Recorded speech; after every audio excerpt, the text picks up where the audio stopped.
I'd like to welcome you to the Springfield Township State of the Address. My name is Gwen McFarland, and I am the chairperson of the Springfield Township Board of Trustees. And on behalf of my fellow board members and colleagues, I'd like to welcome you to this year's State of the Address. This is the 9th year that we have conducted such an address, and we are so very pleased that you have chosen to be with us today. Many of you, I'm sure, would have preferred to be watching March Madness of some sort, but you've taken this afternoon to give a portion of this afternoon to be with us today. I would first like to introduce you to your other elected officials in the township and my colleagues on the board. First, Mark Burney. Mark, fellow Board of Trustee member and currently serving as Vice Chair of the board. Joe Honorlaw, also a fellow Board of Trustee member, and Dan Burney. He's our Township Fiscal Officer, which is also an elected position. In just a few moments, I will introduce Mike Hennenkamp, who is the Township Administrator. Mike will be giving you the Township State of the Address. The address is designed to take a quick back over the past few years and review the major events that have affected and impacted the township and the steps we have taken as a board and staff as a result of these, especially in the year 2014. There will be a focus on how the township has currently positioned itself from a financial, service delivery, and quality of life standpoint. Lastly, we will highlight what major challenges lie ahead and the specific action steps we believe are necessary to meet these challenges. After the presentation, Mike will introduce the department and section leaders of our staff, both the staff and members of our board and fiscal officers. We will be available to chat with you individually or as a group after the meeting to listen to any concerns you may have and answer any questions you may have. As your elected officials, the board understands the concerns and wishes you have for our community. As residents and business owners ourselves, we share a common vision of what we want to see our Springfield Township to look like in the future. This board has a long working history. We have worked together despite our differing political affiliations to make this a great place to live and to do business for everyone, and not just a select few, but everyone. And most of you know that our township is spread, geographically in a lot of different directions. Our diversity is one of the greatest strengths and assets that allows us to blend many differing viewpoints into a strong core values and common vision as well. We also have a long history of hiring the best people to run the day-to-day operations of the township, and many of you have had some contact with many of our staff. We direct our administrator through our policy decisions and philosophies to deliver our service in the most effective and efficient manner possible and bring public value, and therefore improving the quality of life of our residents and our business owners. Again, I want to thank you for joining us today, and as I said, some of you probably gave up the March Madness just to come here and share the afternoon with us. I would now like to introduce our Township Administrator, Mike Hennenkamp, who will present the State of the Township Address. And thank you so much. Mike?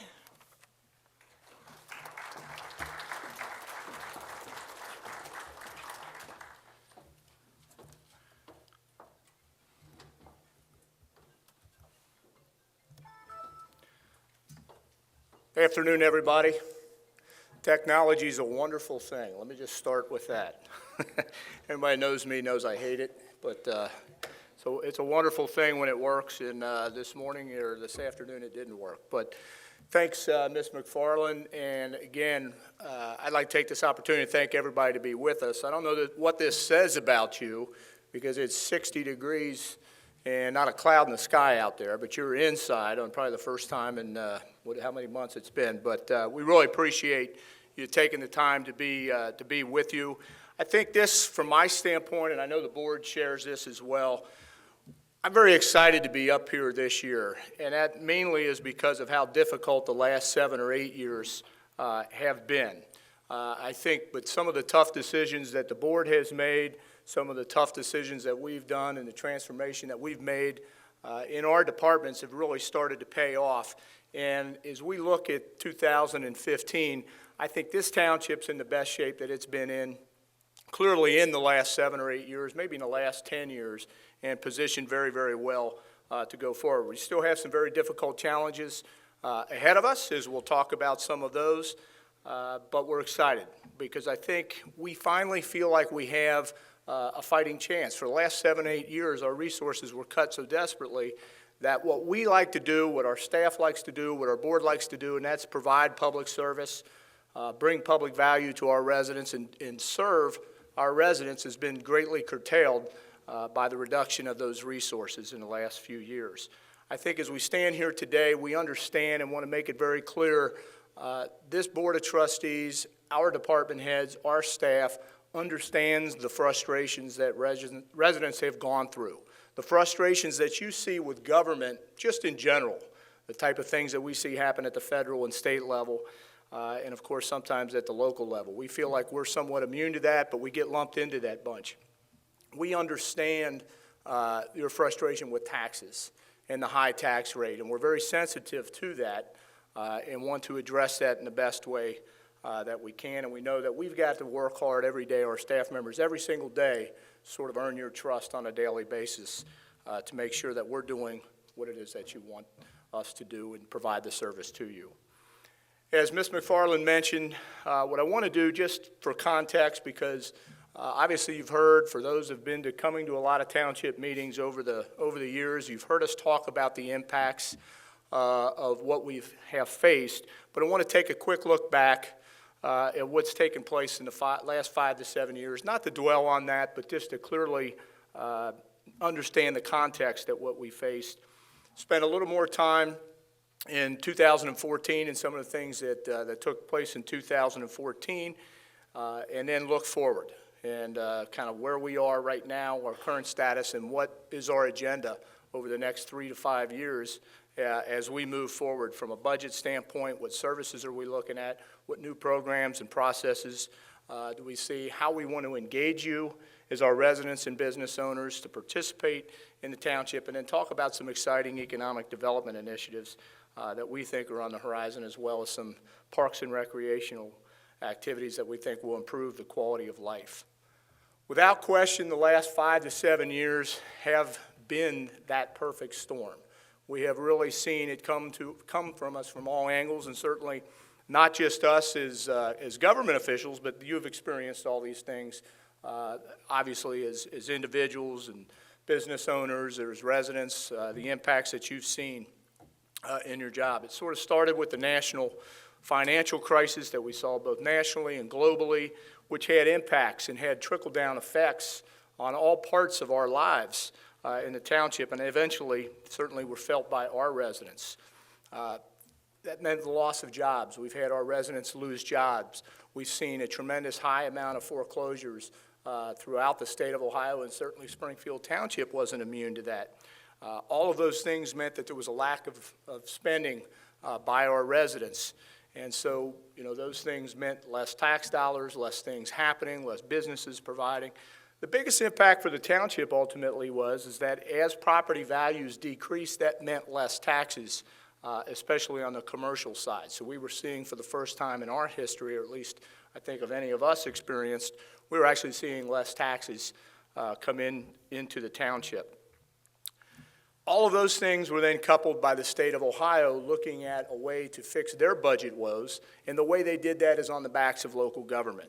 They repealed the estate tax, they reduced the local government fund, the tangible personal property tax, and the public utility tax was all eliminated. The impacts were severe, as demonstrated by this slide. Springfield Township lost 53% of its general fund during that time. the impacts of all of those different things. And I heard a lot of times through comments and through public meetings and newspaper articles, and it always struck me as strange when people said, well, you shouldn't rely on state money. These weren't state monies, they were your monies. The state just decided to keep them rather than return them locally like they had been returned for many, many years. So this was a huge, huge impact. And as I said, one of the biggest problems with this is the fact that townships don't have a lot of options by which to raise dollars. We have been limited now to basically one way, other than some user fees that we can utilize, is property taxes.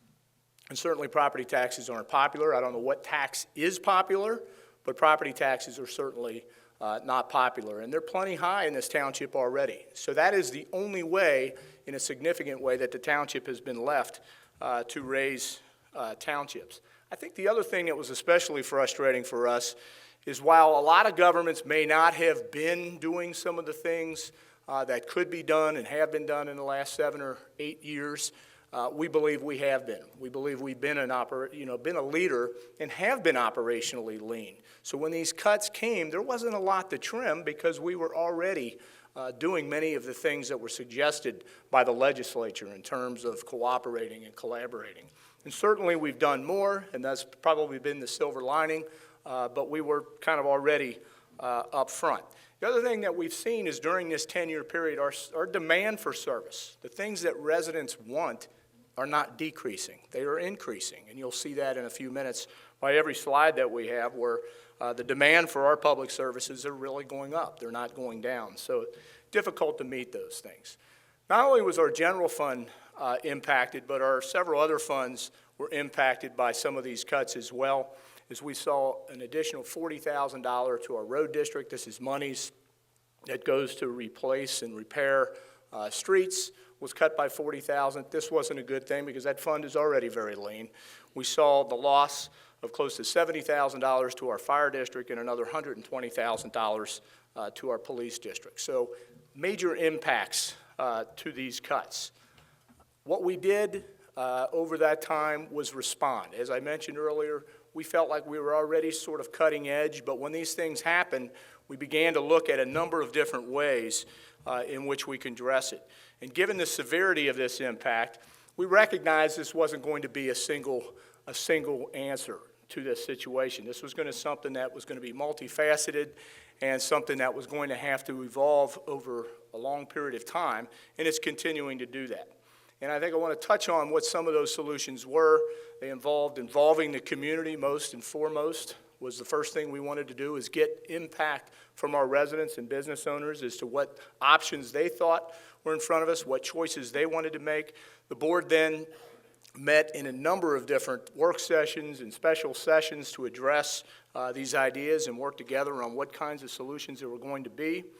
We made tremendous reductions to our expenditures.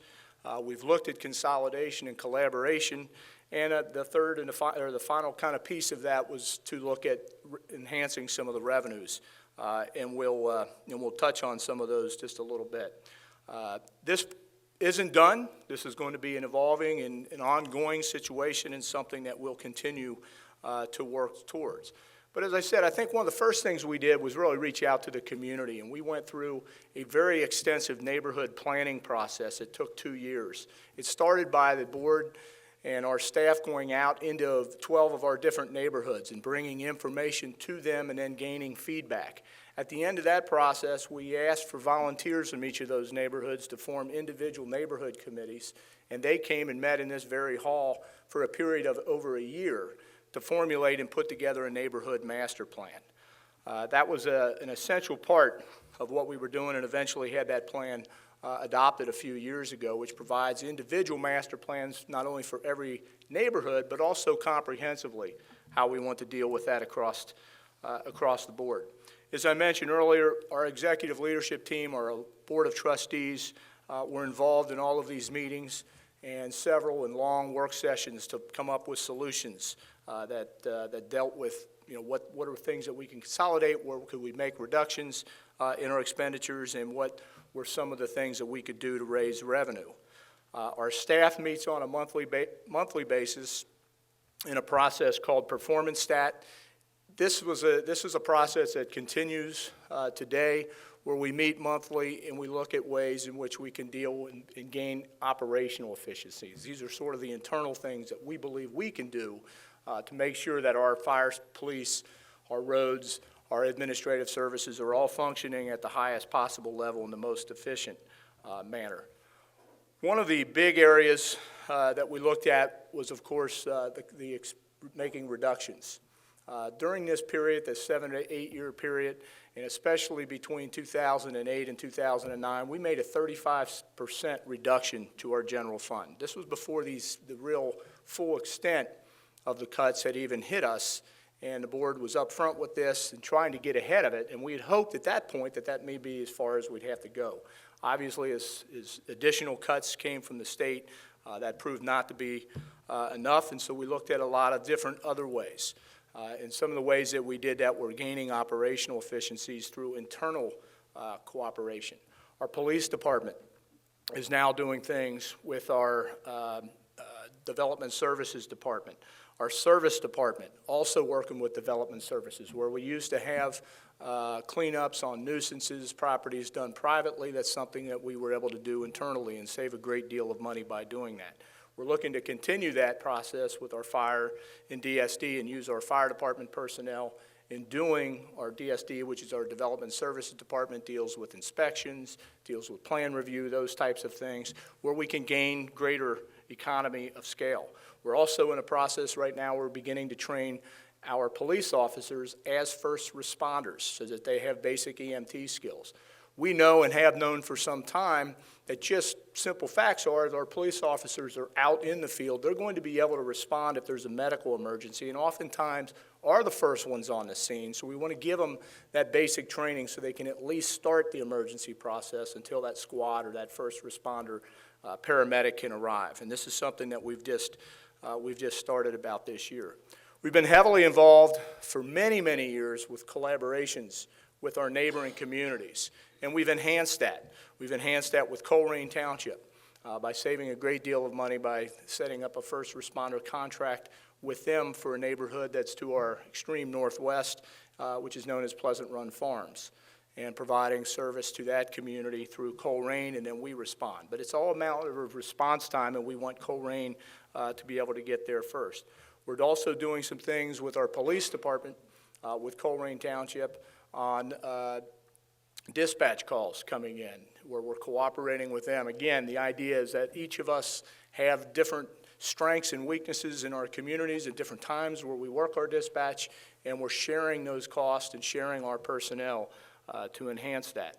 We've just recently entered into a memorandum of understanding with the city of Wyoming for senior services, way in which they're going to enhance the programming that we provide in our senior center, and we're going to make our facilities more available. Wyoming had greater senior staffing abilities. We had greater facilities. So another cooperative way in which we were able to work together with other local governments. The other critical piece, obviously, was revenue enhancement. And as I said in the beginning, there's not a lot of ways in which to do that don't involve some pain for residents. And unfortunately, taxes is generally the way that we would do it. But the community was very supportive early on back in 2008, 2009, and then again 2011 with police and fire levies. We started charging some athletic associations to use our athletic fields, which brought in some revenue. Our senior center and the rental and the changes that we made to this building are now offsetting almost entirely our cost to provide senior activities. So while these aren't necessarily money-making ways, they're allowing us to break even in a lot of ways. Probably the most controversial thing that took place in 2014, of course, was the JEDs, and we'll talk a little bit more about that here in just a second. So that kind of takes us to a little snapshot of what took place and takes us into a kind of a review of some things that happened in 2014. And I know, speaking for myself, 2014 personally was probably the most difficult year of my nearly 30-year career in local government. It came from a lot of different angles and was sort of the culmination of a lot of things that had happened in the previous 5 years. Certainly our finance and our financial situation became as dire as it was, as we saw the full impact of all the state cuts. All of the things that we had done had had a significant impact, but we realized they weren't enough, and we had to go through a very, very difficult and a very controversial JEDS process, which was divisive to the community, and we're certainly happy to have that behind. We're certainly happy that the community eventually supported that. I'll talk about that in just a second. It made great strides to solving a major part of our problem, but it was a difficult process. For us internally, we lost a very dear colleague of ours. Our finance director, Dorothy Carter, passed away after a long bout with cancer. Very difficult process for us internally to go with, and obviously very difficult for Dorothy, who had been with the township for about 15 years, for us individually. And she passed away this January, and certainly we miss her dearly. But despite the challenges, despite some of the difficulties we faced, I also think a lot of very important things were accomplished in 2014, and has sort of set the stage for where we're going to go. And just want to touch on some of those kind of department by department. One of probably it's probably the least sexy, but one of the most important things for us that we did in 2014 was our internal insurance for our employees. We took that, and we are now a self-funded insurance cooperative here in Springfield Township, which is in our first year saved us nearly $400,000 for the township. So it's kind of a scary first step, but something that paid off dearly for us in the first year. And I want to give a lot of credit to our Human Resources Director, Larry Mullins, who has sort of navigated that process for us. We've been successful in getting grant awards through the Bureau of Workers' Comp, something that's benefited our fire department, the bariatric supplies in the fire department. And also, we continued our success in our aggregation program, and something we'll touch on a little bit more. This is aggregation for energy savings of what you save on your gas bill and on your electric bill. You might not think you're saving anything after the last 2 or 3 weeks of winter that we saw, but if you were staying with Duke, there certainly is an offset there. Sometimes hard to see unless you actually go back and compare what you would have been paying. And we've got some good news of what we're going to do in 2015 and beyond, and also looking at some other ways to do additional aggregation programs in the form of solid waste. Our police department, as I mentioned, our demand for services have not decreased. Over 26,000 details were handled by our police department. We're happy to report that we saw a 10% reduction in Part 1 violent crimes in 2014. We saw an 8% increase in criminal arrest, something that the police department always has a very high success rate on dealing with the issues. We were able to, through getting our staffing slowly back up to where we needed it to be, institute some very valuable programs. One is Impact. Impact is a very creative program that the department started a number of years ago. And it's a program that we hope you really don't even know or see, but it's ways to deal with whatever particular situation we might have going on at a time. If we're seeing people breaking into cars or breaking into homes, we can designate a certain portion of our police force to work on that very specific problem. We were also very fortunate and very proud to have Lieutenant Colonel and our Assistant Chief Rick Bly graduate from the FBI Academy. Rick becomes the 4th member of our police department to have graduated from the FBI Academy, which for a department of our size is almost unheard of. I don't know that there's too many other departments probably in the country that can boast that accomplishment.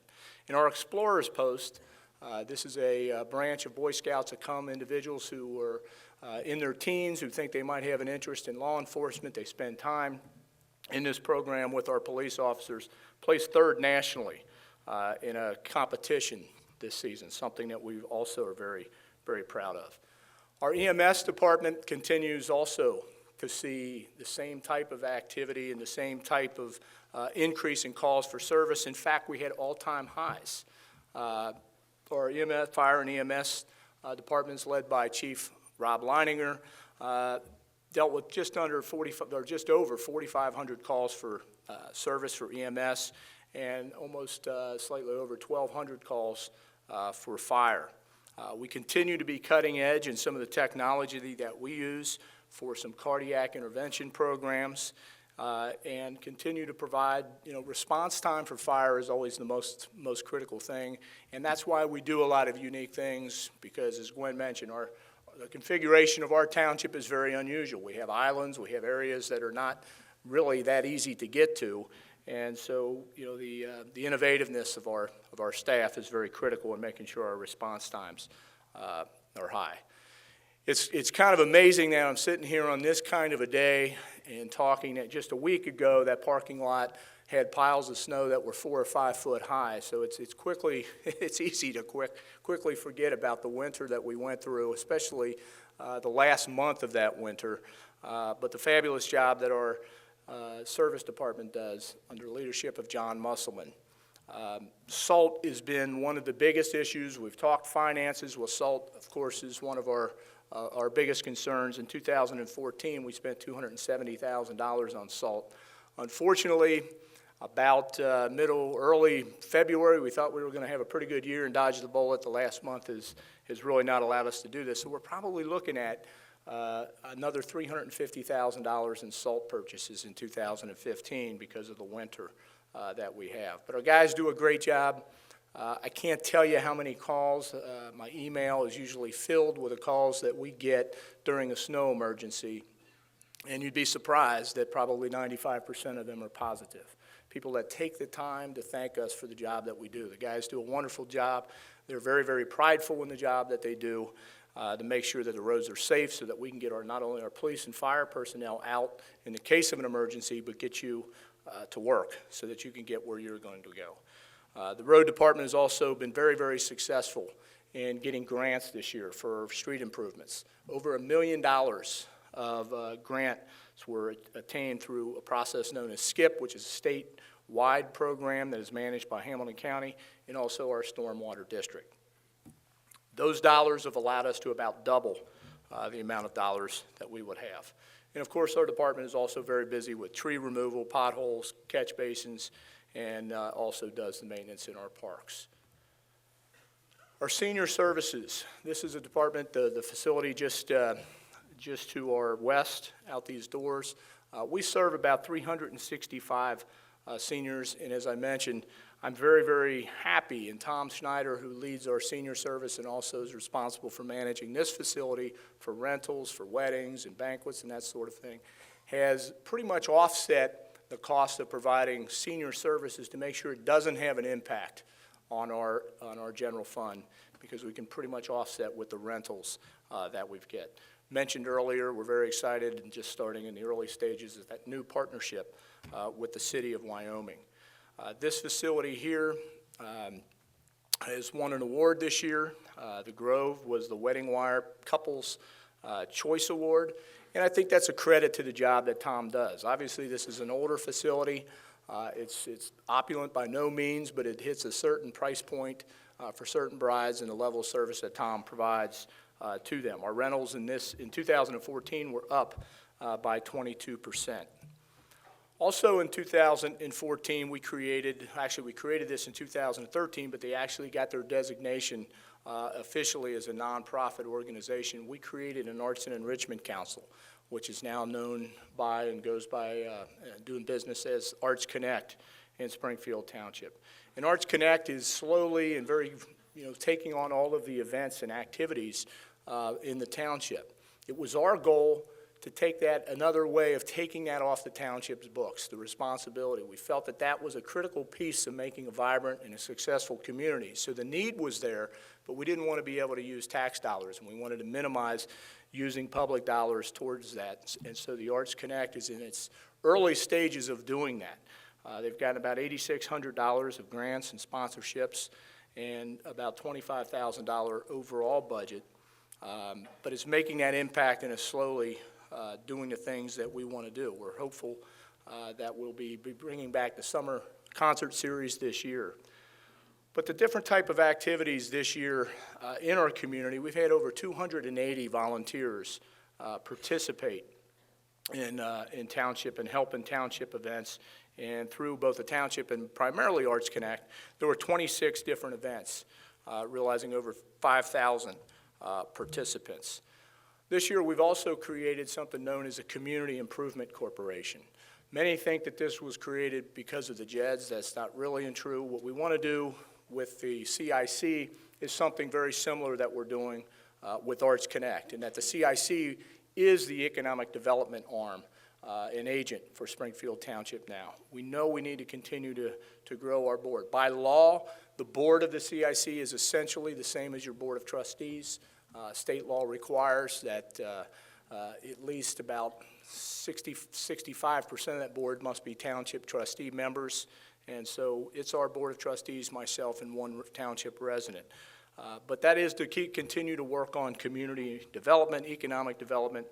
Why we do that is so that we can do some sort of unique incentive programs and focus uniquely on where we want to go in the township, and we'll talk about that in just a little bit. Kind of in summary, in 2014, I think what we did is we answered some of the questions that we posed in 2013. And we said it was a critical time when we were going through our financial crisis that we knew we had to look and say, how are we going to, what are our services going to look like and at what service level? I think we, for the most part, have answered that through our resident feedback and feel like we're at the right size right now. We're providing the services that the residents are asking for and the level of services about there. Our organizational structure, in other words, the method by which we deliver those services, we think is pretty well right-sized as well. Again, this is something you're always and annually looking at and tweaking, but for the most part, we think the way we're doing it, the method, is the right way. It's the right combination of contracting certain things and providing other things in-house. And for the most part, I think the next question has been primarily answered, but still needs a little bit of investigation as we go through the rest of this year and into 2016, is our financial structure. There's some opportunities potentially to do things a little differently than we're doing them today, and we're going to spend time investigating that. Kind of where we're at right now in the township, and taking a quick look at with that, looking back to what happened to us and what we did in 2014, we're in pretty good position for the next 3 or 4 years. And there's a little bit of background. Springfield Township, there isn't one fund. We don't have one pot of money. We actually have 27 different funds, and each of those 27 different funds have specific purchases and are very restrictive in nature. And what I mean by that is sometimes there can be a high balance or one of the funds can be doing fairly well.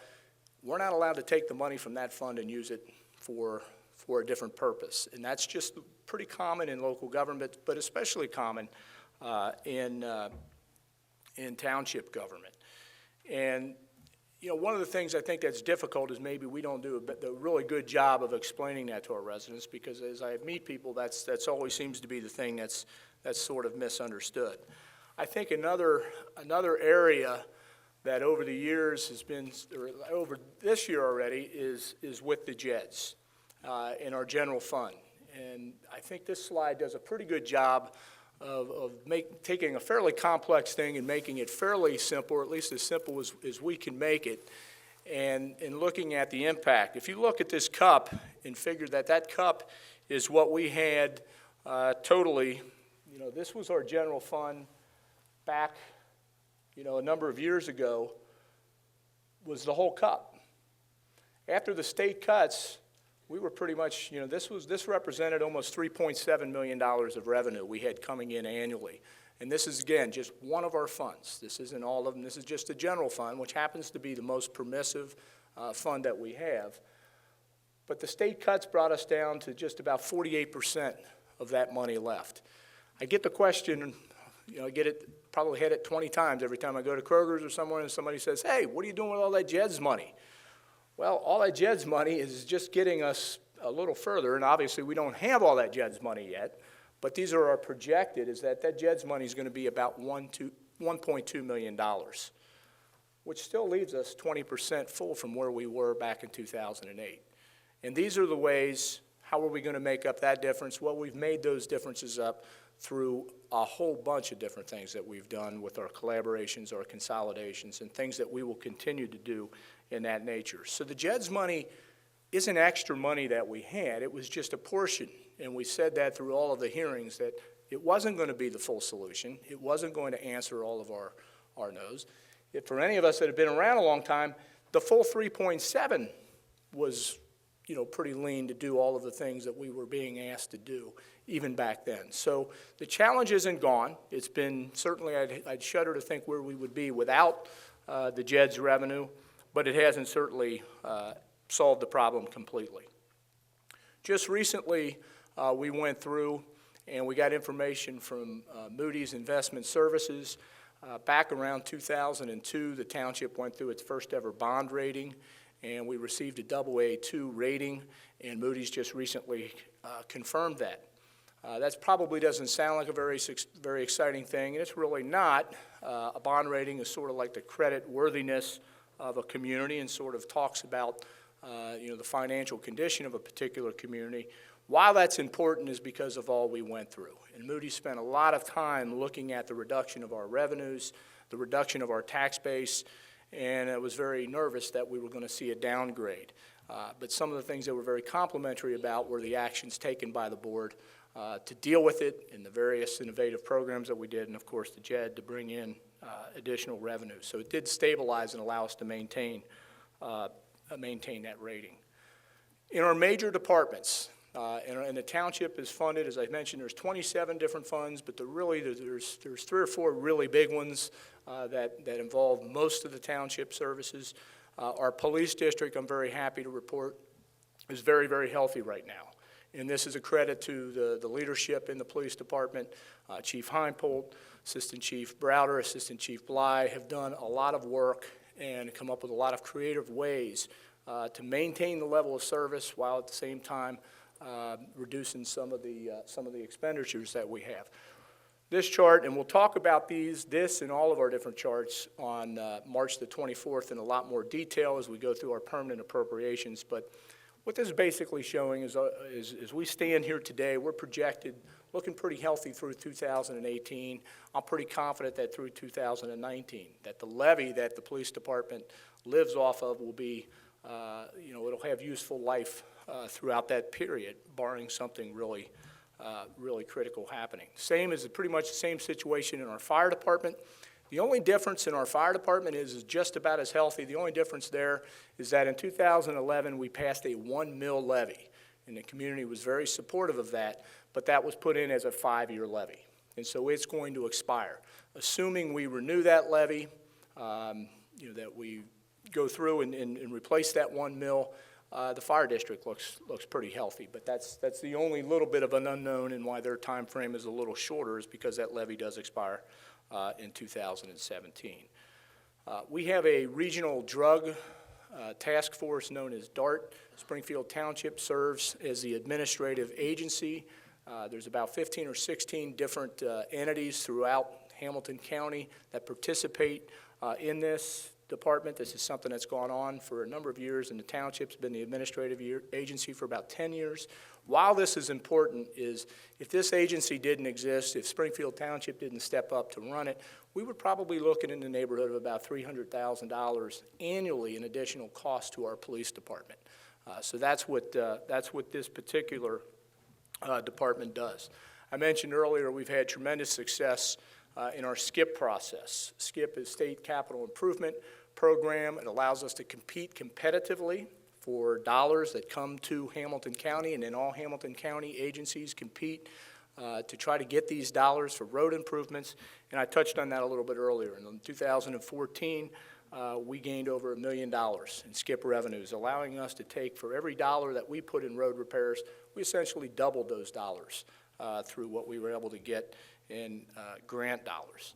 But despite the fact that we've had tremendous success with SCIP, I think our infrastructure remains probably the biggest thing. Of all the things that keep me awake at night, right now, our infrastructure is probably that.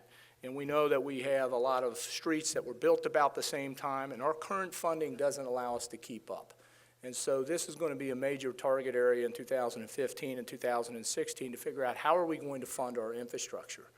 I think one of the problems is that we're talking about local streets, and a lot of times when residents look out and have years and years ago when we put the road levies on the ballot, they look and they see that their street is in pretty good shape. And they think, well, you know, I don't really need to pay more money for my street's okay.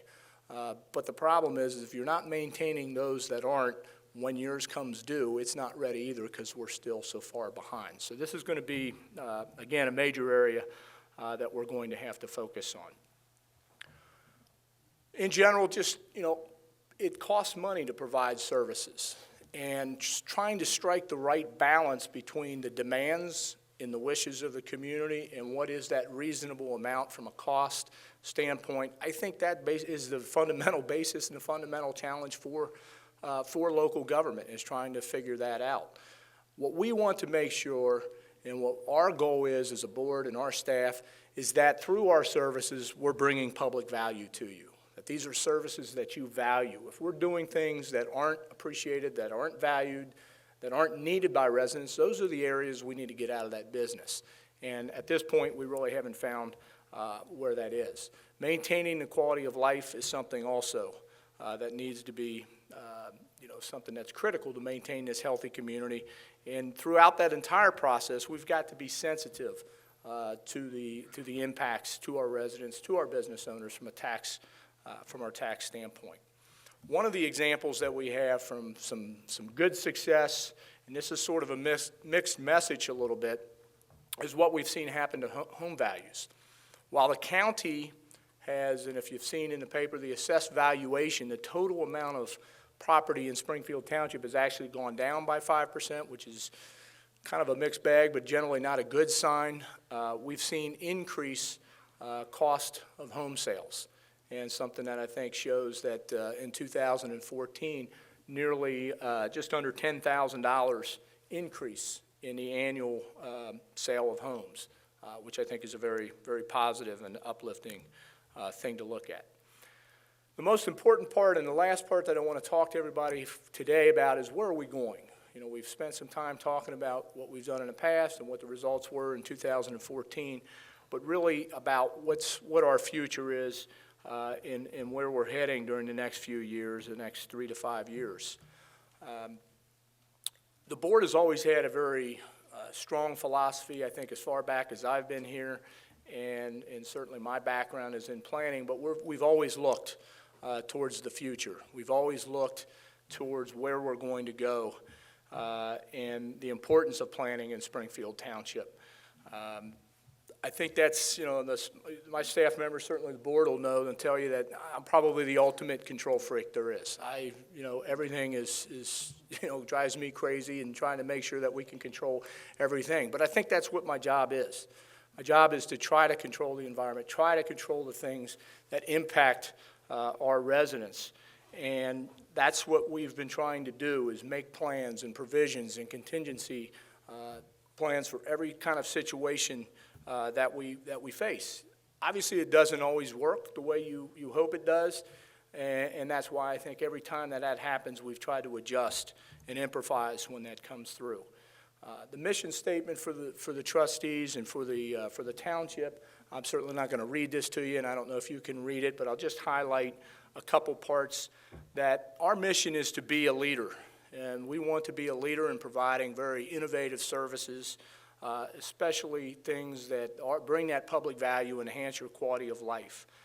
We demand that all of our staff members be professional, and if you've had contact with any of them, when you have contact with, you know, with our police and our fire, and especially with our service department, I think it's amazing that every time I get those kind of calls, and that's the first thing that people say, is how professional your staff was. That's something that the board demands, that we provide a high quality of service and want to make sure that we're, as I mentioned, providing that public value to our residents. There's 3 fundamental objectives. These have really been pretty much unchanged in the last 7 to 8 years. The first, of course, is that we want to achieve financial stability. That is a lofty goal during these times, but something that we're inching back towards. We've come through, I think, the worst times, and we're better positioned now, as I mentioned, than we probably have been for the last 7 or 8 years to do that. We want to make sure that we're enhancing community engagement and community engagement opportunities. And what I mean by that is we're going to find a variety of ways to get and talk to our residents and allow them to participate in their government. whether that be on policy decisions or whether those are just in social opportunities to be with neighbors and friends. And then lastly, we're an older community, and we know that it's critical that we revitalize and accentuate our neighborhoods. We have some neighborhoods that are struggling. We need to do what we can. We are predominantly a bedroom community, and no matter what we'd like to be from a corporate standpoint, there's going to be serious limitations on our ability to do that because of the way the land uses are in this township and have been for the last 40 or 50 years. But we need to accentuate those neighborhoods. As we go through all of those and try to accomplish those goals, as I've mentioned over and over again, the thing that we hear and our staff hears from me and I hear from our board on a regular basis is the sensitivity to the tax issue. And so simply going to you and say you have to pay more to do these things is not an answer. So the challenge for us is striking that balance. I wish I could say the taxes will never go up and we've got a plan to make them go down. I don't know how realistic that is, but we certainly can't just go back every year and say it's costing us more, it's going to cost you more. The last, I think, 7 or 8 years have been sort of unprecedented, but if we can maintain where we are, I think we can do some things with some innovative and creativity in this process. One of the things, as I mentioned earlier, is to look at, are there opportunities to consolidate our levies? And what kinds of advantages and disadvantages does that present? We've talked about that in just a little bit of detail, but that's something we're really going to be drilling into this year. And I think probably by early 16, the board's going to be faced with a decision as to whether that's something we want to pursue. As we look through creative programmings, we're excited about some of the work that Chief Leininger has done with the group in this area and potentially enhancing some of our service through something known as paramedicine. This is something that is being done as sort of revolutionary, where paramedics will actually have a slightly different role in coming out to your home and partnering with hospitals to do some things. I don't know enough about this to go too deep into it, but it's something that is certainly a big change and Chief Leininger has worked on, and we think could have major impacts and improvements to our community. We're going to continue to work on internal consolidation issues. As I mentioned, we've done a great deal of this.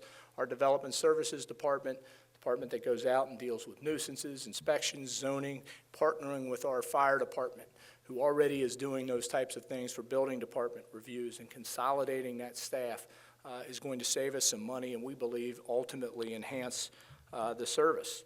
We spent a lot of time on succession planning. If you look at our staff, a lot of us have been around a long time. Some of you have been coming to these meetings, know that we're getting a little long in the tooth, and we've had a tremendous amount of experience on our staff, and we want to make sure that continues and that we have that expertise in the future.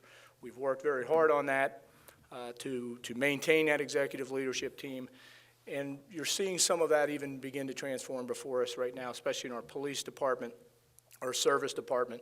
Fire and admin are a little bit down the road, but not too far as well. This is a great opportunity to recognize Chief Heimpolt. Our succession plans are probably, this is a department we've looked at the most. Dave Heimpolt, who has been with this township for over 40 years, will be retiring in 2015. And Chief, I just asked you maybe to stand up.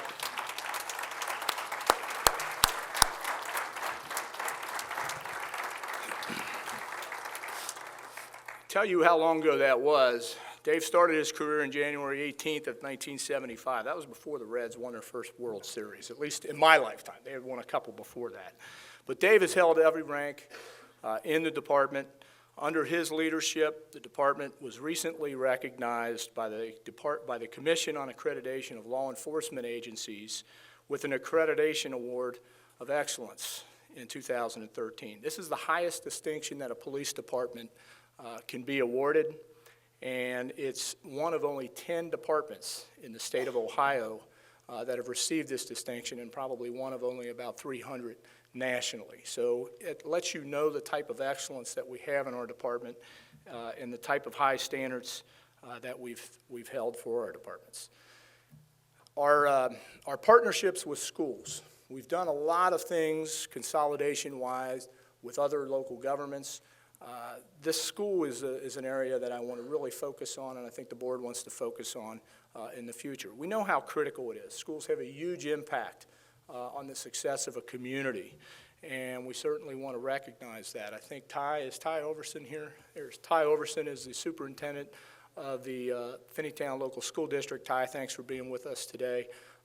Ty and I have met. We're excited about some potential partnerships between the township and the school, and these are things that we want to do. We're very unique in that Springfield Township has portions of 7 school districts, and so those partnerships are very, very important and something that we want to continue. Aggregation programs, we're happy to announce that we've entered into a new agreement with Integris, who will be your supplier for both gas, or will be your supplier for gas. You're continuing to be with the current supplier of First Energy for your electric service, but we've had tremendous success in this program. In years past, we've saved our residents as much as $700 a year in your utility cost in both gas and electric. Some of those days are a little gone because of what's happening in that industry, but it's still a good opportunity to save somewhere in the $50, $75 a year per resident annually for being in this program. We're taking a real good look at the option of doing this for solid waste, garbage collection, garbage aggregation. In fact, on March 24th, we're going to have a public hearing. That's at the Allen Paul Community Room at 5:30. So anybody who wants to learn more about us entering into a sole proprietorship type deal where you would have one vendor, the sort of negative would be residents lose the choice, so you'd have to go with that provider. But the plus side we believe we can save you some money, upwards of $5, $7 per month in garbage collection. That remains to be seen, but something we're going to be working for. Our community engagement, again, is something we talked about earlier, but something that's always very high on our agenda. And there's a number of ways that we want to do that. Our engagement opportunities are sort of structured into meetings that are informational, educational, like this one here is today. There are specific meetings like the garbage aggregation and our permanent appropriation meetings on the 24th where we want to get public input, where we want to give you an opportunity to provide input on a critical policy issue. There are others that are more participatory in nature, where they give you an opportunity to volunteer, to get involved in a particular project, something that's near and dear to your heart to improve your community. And then we have some that are just geared for entertainment. They're there for your leisure in a variety of different ways for you to engage and spend quality leisure time with your neighbors. There's information, as you can see, throughout the room. We have each of our departments have set something up, and there's information about each of these different things and upcoming events and ways that you can get involved. So please make sure that before you leave, you take a flyer on some of the different community engagement opportunities that are going on in the township. One of the last areas I want to talk about, and this is something that's near and dear to my heart, and it's our economic development opportunities that we look. We talked a little bit, or I mentioned a little bit about the creation of a CIC and what our agenda is for our CIC, our Community Improvement Incorporation. In the short term, the next thing that we want to do is get a strategy, sort of a 3 to 5 year strategy, where the CIC can act initially as sort of an ombudsman for local businesses to navigate some of the other existing incentives that are out there that the county and or state provide. But also, the CIC gives us an opportunity to do some unique things that are unique to Springfield Township. The residential incentive grant is one of those things that are currently in place. This allows you to apply for a grant if you're currently paying the JEDs because you both live and work in Springfield Township. There's an opportunity for you to apply for a grant to get a grant back in the same amount that you paid in that tax. And if you have questions about that, see me or Chris Gilbert about that later. But there's a lot of other things that we'd like to see that CIC eventually work on, and that's work on looking at what we think are our top 10 sites primed for redevelopment. We're looking at individual neighborhood housing strategies in each of our 12 different neighborhoods. Of course, we want to retain the businesses that we have here in Springfield Township, and we want to expand where we can and bring in new businesses. Workforce development obviously is very critical to make sure that we have a workforce that can support those types of businesses. We're working to make sure that our housing and our housing needs, that we're providing housing for a variety of different housing choices, for young families, for our young professionals, for our empty nesters. A lot of variety and diversity in Springfield Township, and we want to make sure that we do that. One of our strongest assets, of course, is our location. We are centrally located in this area, and we need to take advantage of that to bring in and to retain quality and a lot of talented restaurants. We want to utilize and improve our retail. We realize that retail follows housing, so as our housing stock improves, we'll get the quality type of retail that our resident wants from a neighborhood basis. As we talk to developers, as we talk to people in our community, one of the things that is always surprising for them and surprising even for us sometimes, I think we take for granted the phenomenal leverage points and the assets that we have in this community, in our public institutions, our cultural institutions that kind of line up around the Winton Road spine, whether that be St. X High School, whether it be the Finneytown Schools, the YMCA, township government, all these different types of public, semi-public, and cultural type things are draws to our area that I think sometimes that we take for granted and something that we want to take advantage of so that our neighborhoods are revitalized. The housing in our neighborhood is something that is going to be critical to our future as we move on. One of the other really big roles, and something we've just this week had a great announcement on, is another role of our CIC, and that's going to be in what we call our core development. The township has acquired years ago property, about 50 acres of property known as the Warder Nursery property. We've owned that since about 1999. Initially, we thought that was going to be a park development, and since then, the community, through all of the different meetings, realizes the value of that property is in some type of development. That will also be heavily involved with parks and sort of nature as well in that development. We just recently, this past week, signed a preferred developer agreement with a company known as the St. Francis Group. And we're going to be moving forth on that particular project that is sort of loosely defined and by this aerial photograph that shows the area generally down at around, you can just kind of see on that site, Cross County Highway, but it's basically Winton Road is sort of the western boundary, and the property that sits behind Whitaker Elementary. So Galbraith to the north, Winton to the west, and North Bend to the south, a large area. The 50 acres that the township owns is sort of centrally into that, and ultimately we see for redevelopment opportunities in that entire area. We've been studying this since back about 2007, 2008, and have done a lot of work that I think will be very, very helpful in the direction that we go. We have a lot of plans for what we can see, but ultimately mixed-use development in this particular area to take care of our housing needs and look at possibly commercial, retail, all kinds of different things that we're looking for. There's concept plans that we've done on this particular site that will be restudied as a part of this process. This preferred developer agreement is a 15-month process that we're going to be looking at to move forward. And we have some ideas of what this property could look like.